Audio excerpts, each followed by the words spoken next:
Kia ora and welcome to today's webinar from the Hutt Valley Chamber of Commerce. It's a miserable day out there, so it's good to be sitting indoors and talking business. And I'm really pleased today to be sitting and talking to Rumi Shivaz from Oxford Consulting Group. Welcome, Rumi. Great to have you here. Great to be out of the rain and the wind and the miserable weather, which is Wellington summer. Exactly.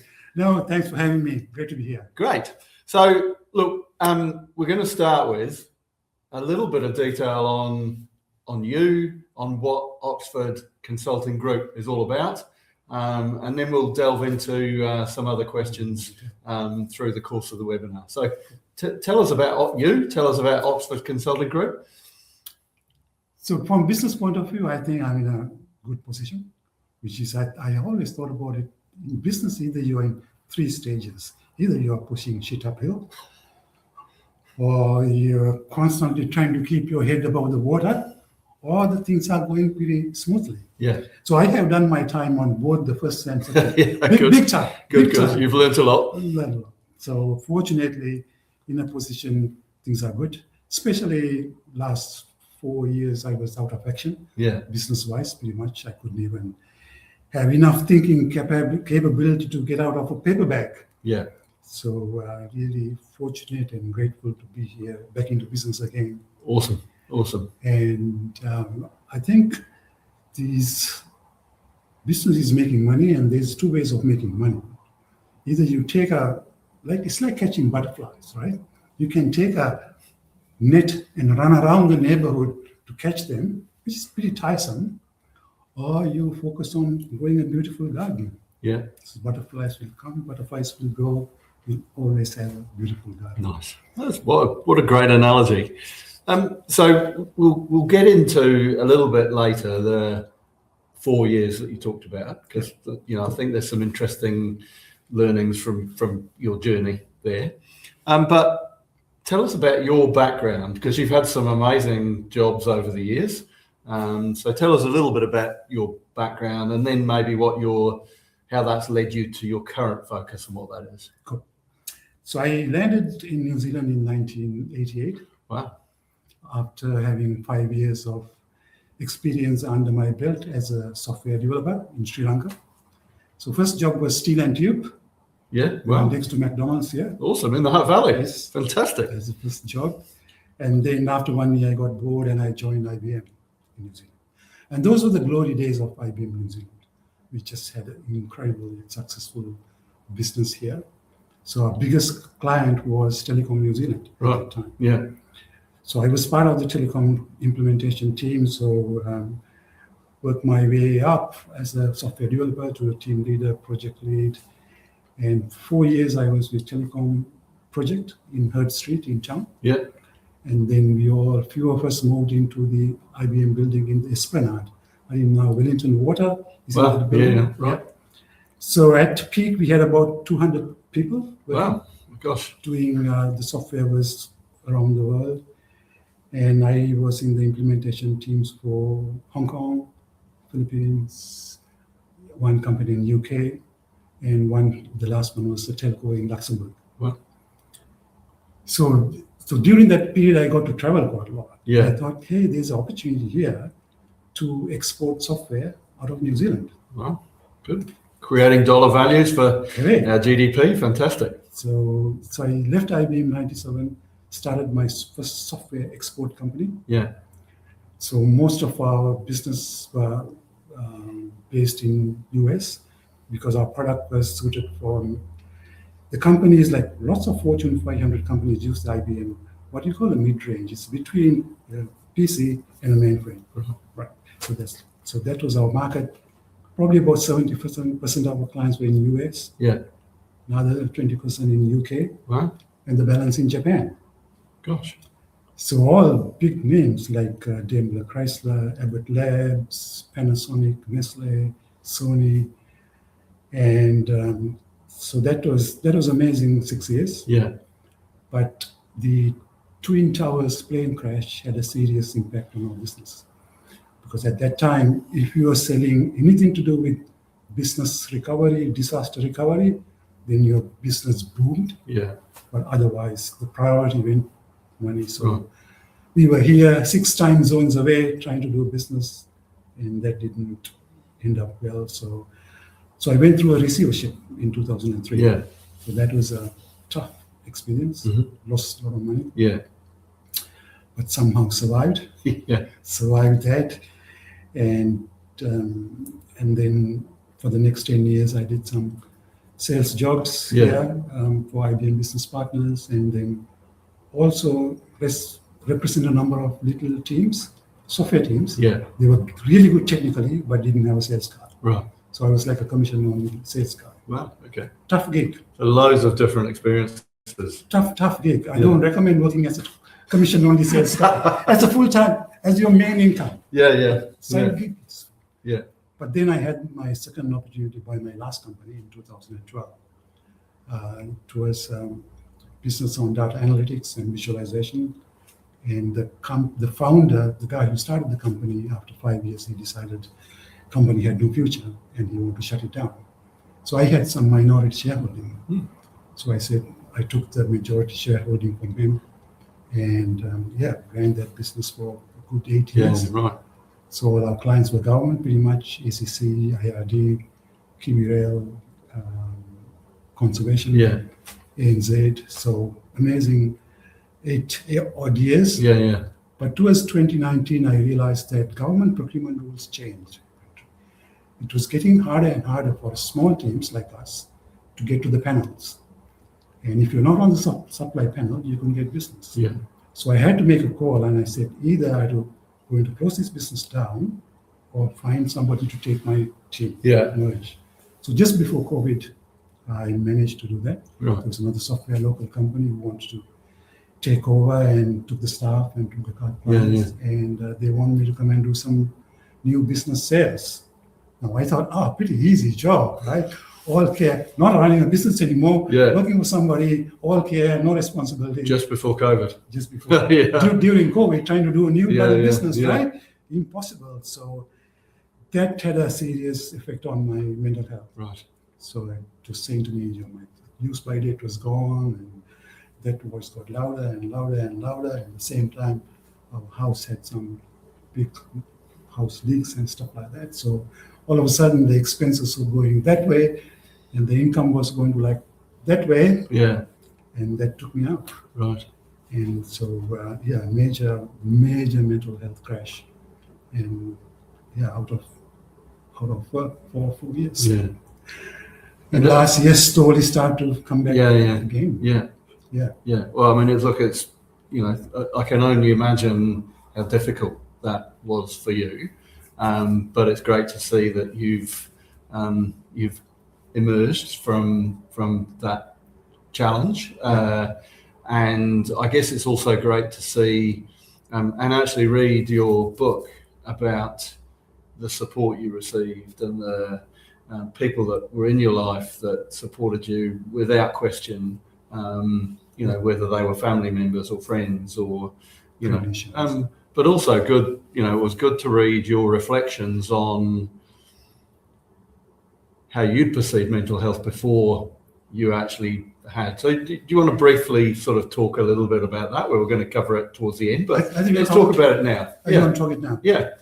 Okay. So before 4 years, I had zero empathy for anybody who said they had mental health issues. Yeah. Absolutely none. And because I thought I was bulletproof as well, right? But now being through the experience, I know that it's a real, I wouldn't call it a disease, it's a disorder, and can happen from main 3 reasons.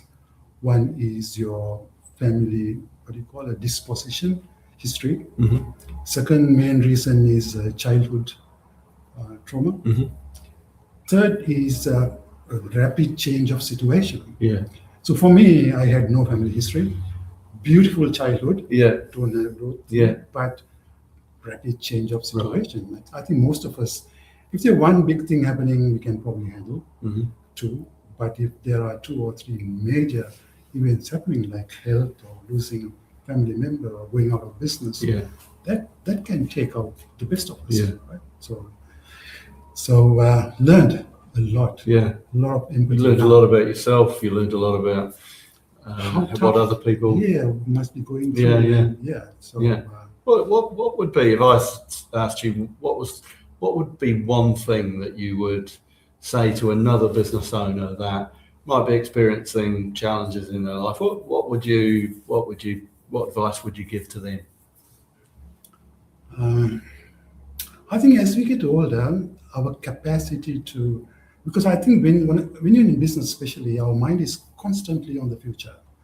Cash flow, projects, staff issues. So that whole being in, because mental health has two camps. One is anxiety and the other one is depression. So anxiety is an obsession with the past, future. Yeah. Depression is obsession with the past. Right. I think a lot of business owners, our mind is always on the future, right? And then that can take a toll. So I would say watch that carefully. Yeah, right. Good. Yeah. I mean, that's great. That's awesome advice. So maybe we'll come back to that, but maybe moving now to your business that you've created today, Oxford Consulting Group. Yeah. We've talked a little bit about the development of AI. How is AI playing out for the Oxford Consulting Group, and what might your how that's playing out mean for our local business community? Yeah. So I've been almost all my life I've been on software.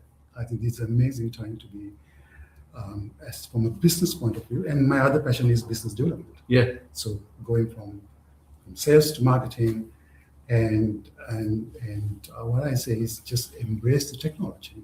Right? What it can provide is absolutely incredible.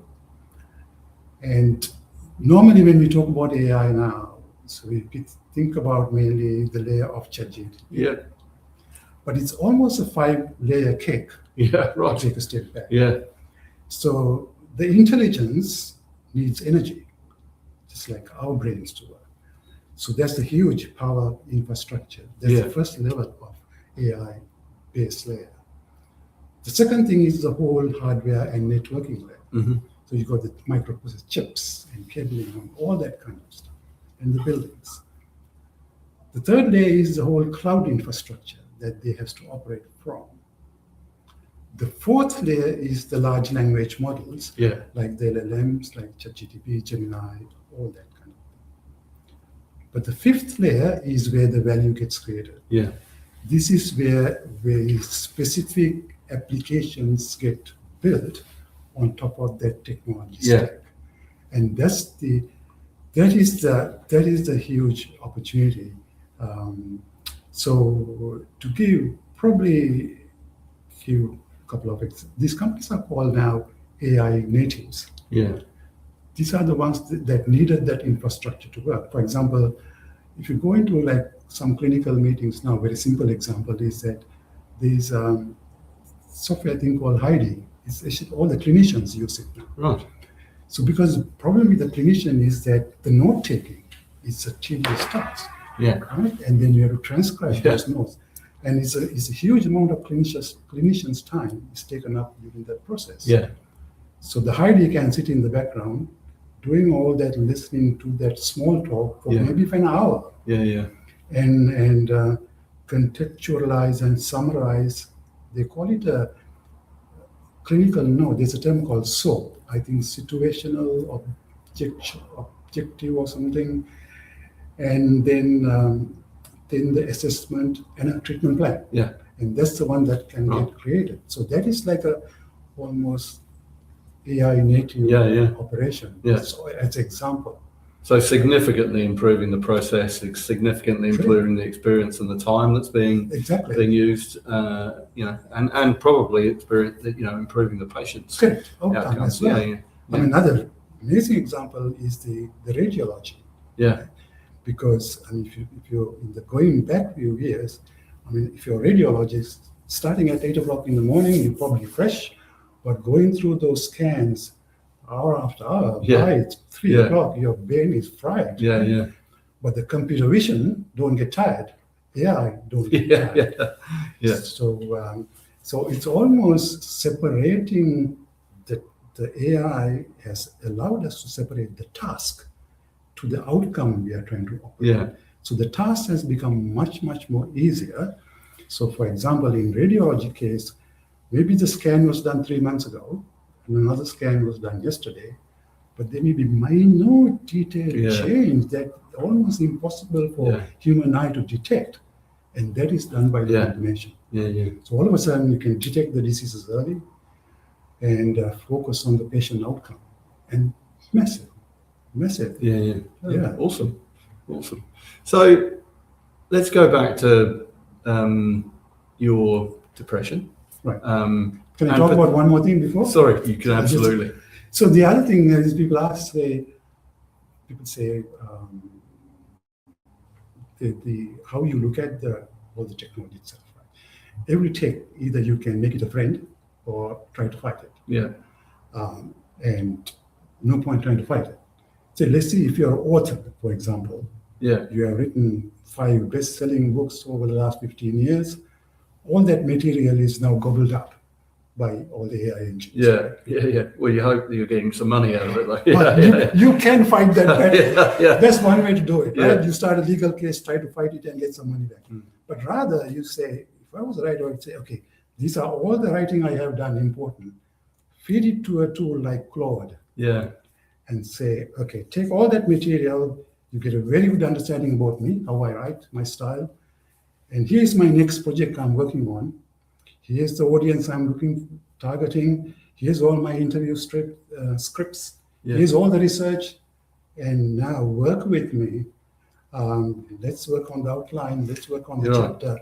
And then next 5 years, rather than fighting a legal battle, you might have produced another amazing 5 bestsellers again.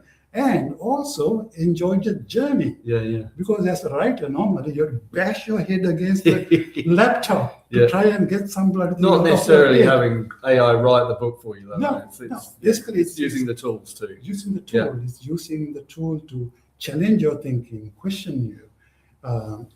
So your output becomes far superior than when you're trying to do it on your own.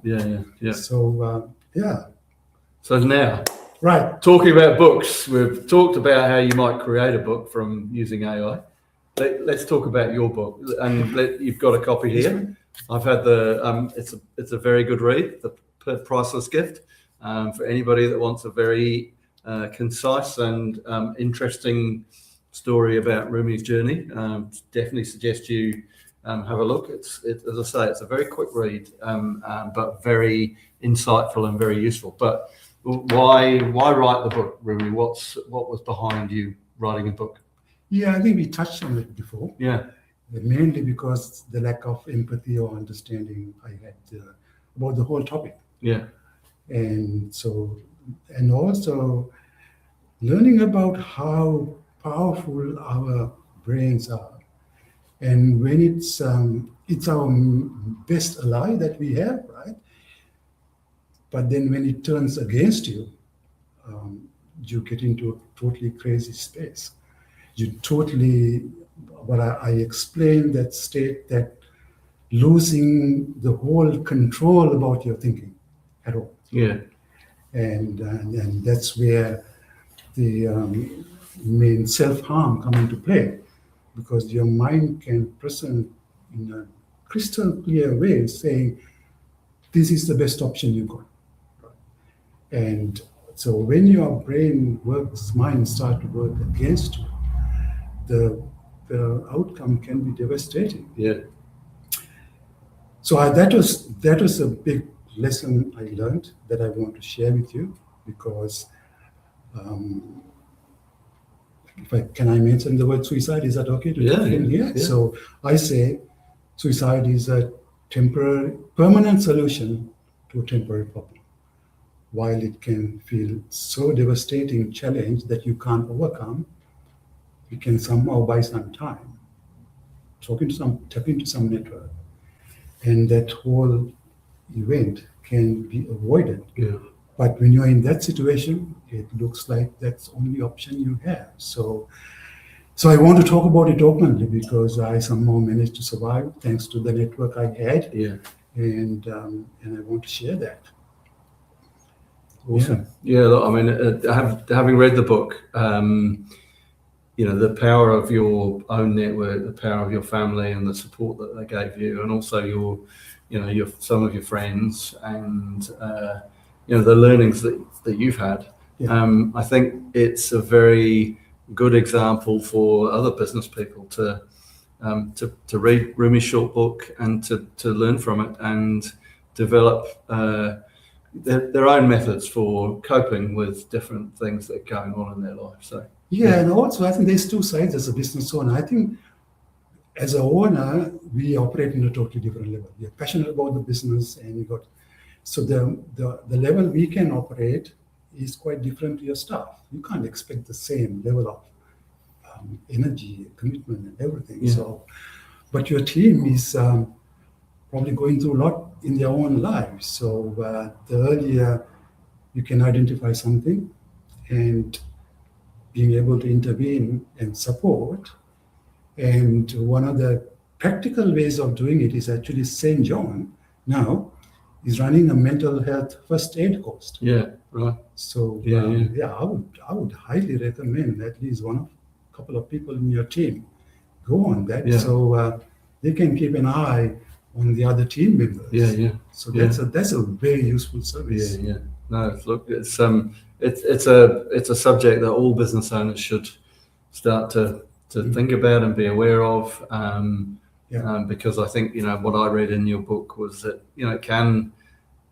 the impact can come very quickly. Yes. And before you realise that you're in a difficult and challenging situation. Yes. And the power of networks too was something else that I got out of your book that was really powerful, in the way that they can help you move on through your situation. One more thing for business owner, Patrick. I think we are the primary income earner. Everything's dependent on us. And one of the things I would say is get your income protection insurance. Because if not for that, I'll be lying under a bridge in Kaitaya. Right. I won't be here talking to you. There's no way that would have happened. But as you get older, those premiums get up very, very high. So if you're a young person, especially in your 30s, 40s in your business, I would put getting good income protection cover as number one priority. Yeah, and look, I've certainly read in your book that that was one thing that was removed from your worrying. Correct. That you had that insurance. So yes, brilliant. Look, this has been a fantastic chat, Rumi. There's a lot that people can learn from you and your book, but also a lot that people can tap into from your many, many years of experiences with IT, with software development, now with AI. So look, if people are looking for a great consultant in the AI software development space that need help with that process improvement, I think Rumi would be a great person to have a chat to. So his details are on the screen.